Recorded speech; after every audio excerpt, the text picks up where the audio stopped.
লাল শিবিরের কামাখ্যানন্দন দাস মহাপাত্রের পর টানা তিনবার তৃণমূলের দখলে পটাশপুর বিধানসভা। কখনো 29,888, আবার কখনো 9,994 ভোটে বিজেপিকে হারিয়েছে তৃণমূল। এবার সেই পটাশপুরে তৃণমূলের বিরুদ্ধে বিজেপি প্রার্থী প্রাক্তন ভারতীয় সৈনিক তপন মাইতি। 2013 সালে সেনাবাহিনী থেকে অবসর নেওয়ার পর তিনি গেরুয়া শিবিরে যোগ দেন। ধীরে ধীরে সংগঠনে নিজের জায়গা তৈরি করেন। কখনো বিজেপির মণ্ডল সভাপতি, আবার কখনো বিজেপির জেলা সভাপতি। 2018 সাল থেকে 2019 সাল পর্যন্ত কাঁথি সাংগঠনিক জেলা বিজেপির দায়িত্বও তার কাঁধে ছিল। এবার তাকেই সামনে রেখে পটাশপুরে জয়ের লড়াইয়ে নেমেছে বিজেপি। প্রত্যেকটা মানুষের কাছে আমি আবার পুনর্বার আবেদন করব, আপনারা আশীর্বাদ করুন, ভারতীয় জনতা পার্টিকে জয়যুক্ত করুন। আমরা স্বচ্ছ পশ্চিমবঙ্গ দেব।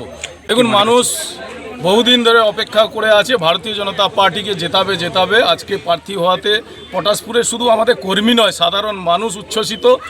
প্রার্থী ঘোষণা হওয়ার পর থেকেই পটাশপুরে সক্রিয় তপন মাইতি। কখনো কেলেঘাই নদীর পাড়ে গিয়ে সাধারণ মানুষের সঙ্গে কথা বলছেন, আবার কখনো মন্দিরে গিয়ে পুজো দিচ্ছেন, আবার কখনো বাইক র্যালি। বিজেপির পতাকা হাতে নিয়ে শাসক দলের বিরুদ্ধে এলাকায় পরিবর্তনের বার্তা দিচ্ছেন। অন্যদিকে পটাশপুরে তৃণমূল প্রার্থী পীযূষ কান্তি পণ্ডা অভিষেক ঘনিষ্ঠ নেতা হিসেবে পরিচিত। পটাশপুর 1 ব্লক তৃণমূল কংগ্রেসের সভাপতির দায়িত্ব সামলানোর পর কাঁথি সাংগঠনিক জেলা সভাপতিও ছিলেন। পটাশপুরে এবার বহিরাগত প্রার্থী না করেই তার উপরেই ভরসা রেখেছে তৃণমূল। প্রার্থী ঘোষণা হওয়ার পরেই মাঠে নেমে পড়েছে পীযূষ কান্তি পণ্ডা। এলাকায় এলাকায় গিয়ে জনসংযোগ, মন্দিরে পুজো দিয়ে প্রচার শুরু করেছেন। পটাশপুরের মানুষ তাকে মেনে নেবেন কিনা আমারও সন্দেহ আছে। যারা বিজেপি করেন তারা তাকে মেনে নেবেন কিনা আমারও সন্দেহ আছে।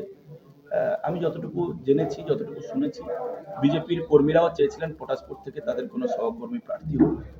ওরা বিজেপির ব্যাপার, বিজেপি কাকে প্রার্থী করবে না করবে সেটা আমার কিংবা তৃণমূল কংগ্রেসের তো জানার দরকার নেই।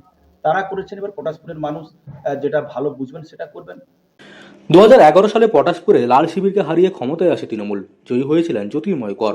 2016 সালে সিপিআই প্রার্থী মাখনলাল নায়ককে 29,888 ভোটে হারিয়ে পুনরায় জয় পায় তৃণমূলের জ্যোতির্ময় কর। 2016 সালে তৃণমূলের প্রার্থী হন উত্তম বারিক। সে নির্বাচনে বিজেপির অম্বুজাক্ষ মহান্তিকে হারিয়ে জয়ী হয় উত্তম বারিক। টানা 3বার পটাশপুরে জয় ধরে রেখেছে তৃণমূল। এবার সেই ধারা বজায় রাখতে চায় শাসক দল। অন্যদিকে প্রাক্তন সৈনিক তপন মাইতিকে সামনে রেখে লড়াই চালাচ্ছে বিজেপি। সব মিলিয়ে এবার পটাশপুরে বিধানসভার লড়াই জমে উঠেছে। পূর্ব মেদিনীপুরের পটাশপুর থেকে মদন মাইতির রিপোর্ট, লোকাল 18 বাংলা।